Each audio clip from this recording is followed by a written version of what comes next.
অসমৰ ব্ৰাহ্মণ সমাজে গ্ৰহণ কৰিছিল নিষিদ্ধ মাংস। অসমৰ ব্ৰাহ্মণে নিষিদ্ধ মাংস ভক্ষণ কৰাৰ প্ৰথা আছিল। শাস্ত্ৰৰ বিৰুদ্ধে অন্ধ প্ৰথাৰ বলি হৈছিল অসমৰ ব্ৰাহ্মণ।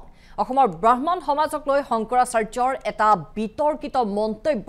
পুৰীৰ শংকৰাচাৰ্যৰ বিতৰ্কিত মন্তব্যক লৈ এতিয়া তীব্ৰ চাঞ্চল্য। এটা বিতৰ্কিত মন্তব্য আগবঢ়াইছে পুৰীৰ শংকৰাচাৰ্যই, যি মন্তব্যক লৈ আচলতে এটা তীব্ৰ চাঞ্চল্যৰ সৃষ্টি হৈছে। কিয় অসমক লৈ বাৰে বাৰে বহিৰাজ্যত ভুৱা প্ৰচাৰ চলে। অসমৰ নাম বিশ্বত বদনাম কৰিছে ভাৰতৰে একাংশ লোকে। কি মন্তব্য কৰিছিল আমি প্ৰথমে সেই মন্তব্য আগবঢ়াইছো। अगर कहीं प्रथा है, बहुत विचित्र प्रथा है। आसाम में तो ब्राह्मण लोग गाय को काट के खाते हैं। हमने रुकवाया था, हमारे प्रोफेसर से रुका होगा या नहीं, फिर हम कहीं पर शास्त्र विरुद्ध प्रथा है, अंध प्रथा है, शास्त्र को न समझने के कारण। जैसे किसी के यहाँ अगर कहीं प्रथा है, बहुत विचित्र प्रथा है। आसाम में तो ब्राह्मण लोग गाय को काट के खाते हैं। हमने रुकवाया था, हमारे प्रोफेसर से रुका होगा। और यह शंकराचार्यर मंतव्य, शंकराचार्यर यह मंतव्य অসমৰ ব্ৰাহ্মণক লৈ এটা বিতৰ্কিত মন্তব্য। আমি সবিয়াক জানিম এই মুহূৰ্তত। আমি সংযোগ স্থাপন কৰিছো নিউজ ডেস্কত। উপস্থিত আছে আমাৰ সতীৰ্থ নিতুমণি কুমাৰ। নিতু, কি মন্তব্য আগবঢ়াইছিল শংকৰাচাৰ্যই? ইতিমধ্যে আমি দৰ্শকক শুনুৱাই লৈছো এই মন্তব্য, আৰু এই মন্তব্যৰ পাছৰে হয়তো এতিয়া জাঙুৰ খাই উঠিব ব্ৰাহ্মণ সমাজ। কিয় অসমক লৈ বাৰে বাৰে বহিৰাজ্যত ভুৱা প্ৰচাৰ চলে, আৰু এইবাৰ বদনাম কৰা হৈছে, অসমৰ বাহিৰত বদনাম কৰা হৈছে অসমৰ ব্ৰাহ্মণ সমাজক। নিতু, নিশ্চয়কৈ চাওক কবৰী, ইতিমধ্যে দৰ্শকে সেই মন্তব্য শুনিছে। যিগৰাকী শংকৰাচাৰ্য বুলি উল্লেখ কৰা হৈছে, শংকৰাচাৰ্যৰ মন্তব্য শুনিছে, আৰু সেই মন্তব্যৰ পাছত আচলতে অসমৰ যি ব্ৰাহ্মণ সমাজ, সেই ব্ৰাহ্মণ সমাজক অপমান কৰা এই মন্তব্য কোনো কাৰণতে গ্ৰহণযোগ্য নহয় বুলি ব্ৰাহ্মণ সমাজে প্ৰতিক্ৰিয়া ব্যক্ত কৰিছে। কিয়নো অসমৰ যি ব্ৰাহ্মণ সমাজ আছে, সেই ব্ৰাহ্মণ সমাজে পূৰ্বে গো মাংস ভক্ষণ, অৰ্থাৎ নিষিদ্ধ মাংস, যি মাংস অসমত চৰকাৰে নিষিদ্ধ কৰিছে, অসমত মাংস বিক্ৰী বা কটাৰ ক্ষেত্ৰতো নিষেধাজ্ঞা আৰোপ কৰা হৈছে। কিছুদিন পূৰ্বে ধুবুৰীত যি ধৰণৰ পৰিস্থিতিৰ উদ্ভৱ হৈছিল, গো মাংসক লৈ ৰাজ্যত অভিযান চলি আছে, তাৰ মাজতে কিন্তু শংকৰাচাৰ্যৰ এই মন্তব্যক লৈ আচলতে সমগ্ৰ ৰাজ্যত তোলপাৰ লাগিছে। কিয়নো শংকৰাচাৰ্যই যি ধৰণে উল্লেখ কৰিছে যে অসমৰ ব্ৰাহ্মণ সমাজে গো মাংস অন্ধবিশ্বাসৰ বলি হৈ গো মাংস ভক্ষণ কৰিছিল বা গো মাংস সেৱন কৰিছিল। গতিকে এই যি মন্তব্য, এই মন্তব্যৰ পাছতে আচলতে সমগ্ৰ বিষয়টোক লৈ ব্ৰাহ্মণ সমাজ গৰজি উঠিছে। কিয়নো সনাতন সভ্যতা সংস্কৃতিত কোনো কাৰণতে ব্ৰাহ্মণে গোমাংস ভক্ষণ কৰা নাই বুলি ব্ৰাহ্মণ সমাজে ইতিমধ্যে এক স্পষ্টীকৰণ প্ৰকাশ কৰিছে, আৰু সেই স্পষ্টীকৰণৰ পাছতে কিন্তু শংকৰাচাৰ্যক আচলতে তেওঁৰ ওচৰত যদি কোনো তথ্য প্ৰমাণ আছে, সেই তথ্য প্ৰমাণ দিবলৈ দাবী উত্থাপন কৰিছে। আৰু যদি তথ্য প্ৰমাণ নাই, তেনেহ'লে অসমক লৈ এনে টুলুঙা মন্তব্য কৰিবলৈ কেনেদৰে সাহস কৰিলে বুলিও প্ৰশ্ন উত্থাপন কৰা হৈছে। আৰু অসমৰ যি ভূমি, অসমৰ ভূমিত আপুনি দেখিছে কিদৰে অম্বুবাচীৰ সময়ত দেশী বিদেশী ভক্ত সাধু সন্তৰ সমাগম ঘটিছে, আৰু এই অম্বুবাচীৰ সময়তে কিন্তু এনেধৰণৰ এক বিতৰ্কিত মন্তব্যক লৈ আচলতে সমগ্ৰ দেশত তোলপাৰ লাগিছে। কিয়নো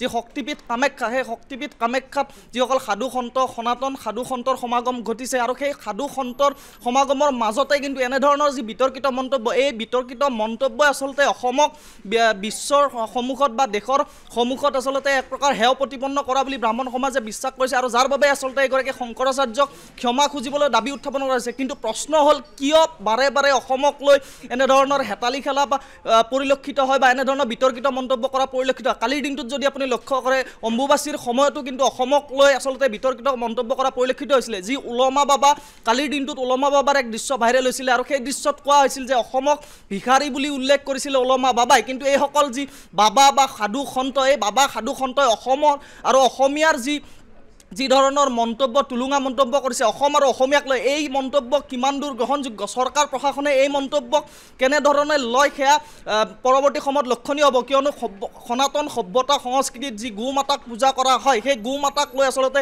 বিতৰ্কিত মন্তব্য কৰিছে। আৰু হিমন্ত বিশ্ব শৰ্মা চৰকাৰে গো যি সুৰক্ষা আইন, সেই গো সুৰক্ষা আইন কঠোৰভাৱে বলবৎ কৰিছে। ঠিক একেদৰে অসমত নিষিদ্ধ কৰা হৈছে গো মাংস। তেনে পৰিপ্ৰেক্ষিতত আচলতে অসমৰ যিসকল সাধু সন্ত আছে, সাধু সন্ত বা ব্ৰাহ্মণ সমাজক আচলতে যি যি তুচ্ছ তাচ্ছিল্য কৰি শংকৰাচাৰ্যই মন্তব্য কৰিছে সেই মন্তব্য কেতিয়াও গ্ৰহণযোগ্য নহয় আৰু এই মন্তব্যৰ বিৰুদ্ধে আচলতে যি ব্ৰাহ্মণ সমাজ আছে সেই ব্ৰাহ্মণ সমাজ গৰজি উঠা পৰিলক্ষিত হৈছে কিন্তু উল্লেখ কৰা হৈছে যে প্ৰতিবাৰে আচলতে অসমক লৈ তুচ্ছ তাচ্ছিল্য কৰা পৰিলক্ষিত হয় কালিৰ দিনটোতো অসমবাসীক তুচ্ছ তাচ্ছিল্য কৰি ভিখাৰী বুলি উল্লেখ কৰিছিলে এগৰাকী বাবাই আৰু আজিৰ দিনটোত শংকৰাচাৰ্যৰ যি মন্তব্য সেই মন্তব্যই কিন্তু ৰাজ্য জোকাৰি গৈছে আচলতে এই বিষয়টোক লৈ চৰকাৰে ব্যৱস্থা গ্ৰহণৰ প্ৰয়োজনীয়তা আছে কিয়নো অসমৰ যি ভূমি সেই ভূমিত মা কামাখ্যাৰ যি আশীষ ল'বলৈ দেশ বিদেশৰ ভক্ত হয় তাৰ মাজতে যদি সনাতন সভ্যতা সংস্কৃতিত এনেধৰণৰ যদি বিভেদৰ বীজ ৰোপণ কৰা হয় তেনেহ'লে অসমক আচলতে দেশবাসীয়ে বা বিশ্ববাসীয়ে কেনেধৰণে ল'ব সেই বিষয়টোতো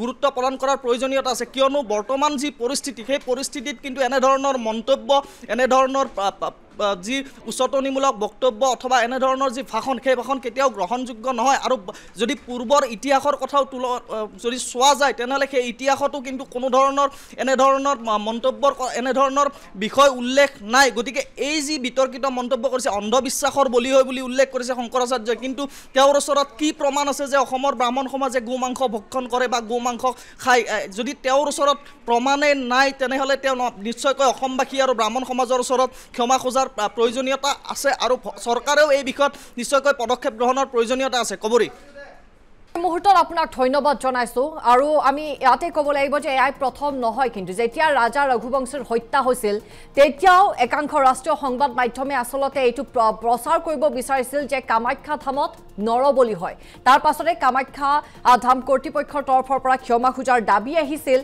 যে অপপ্ৰচাৰ চলোৱা হৈছে সম্পূৰ্ণৰূপে সেইগৰাকী এংকৰক ক্ষমা খোজাৰ দাবী জনাইছিল তাৰ পূৰ্বেও মায়ঙক লৈ অসমৰ মায়ঙক লৈ একাংশ ইউটিউবাৰে আচলতে অপপ্ৰচাৰ চলাইছিল বা অসমৰ যুৱতীক লৈ আচলতে অপপ্ৰচাৰ চলাইছিল আৰু বাৰে বাৰে এতিয়া আচলতে এই অসমখনেই তেওঁলোকে লক্ষ্য কৰি লৈছে বা অসমখনক লৈ বিতৰ্কিত মন্তব্য কৰা দেখিবলৈ পোৱা গৈছে শংকৰাচাৰ্যই কি কৈছিল অসমৰ ব্ৰাহ্মণ সমাজক লৈ আমি পুনৰ সেই মন্তব্য শুনাই ল'ব বিচাৰিছোঁ अगर कहीं प्रथा है बहुत विचित्र प्रथा है आसाम में तो ब्राह्मण लोग गाय को काट के खाते हैं हमने रुकवाया था हमारे प्रोफेसर से रुका होगा या नहीं फिर हम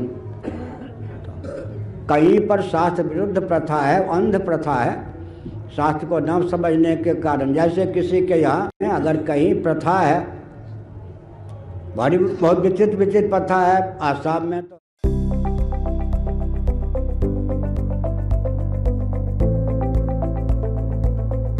NB News সহজ সৰল ভাষাত নৱভাৰতৰ কথা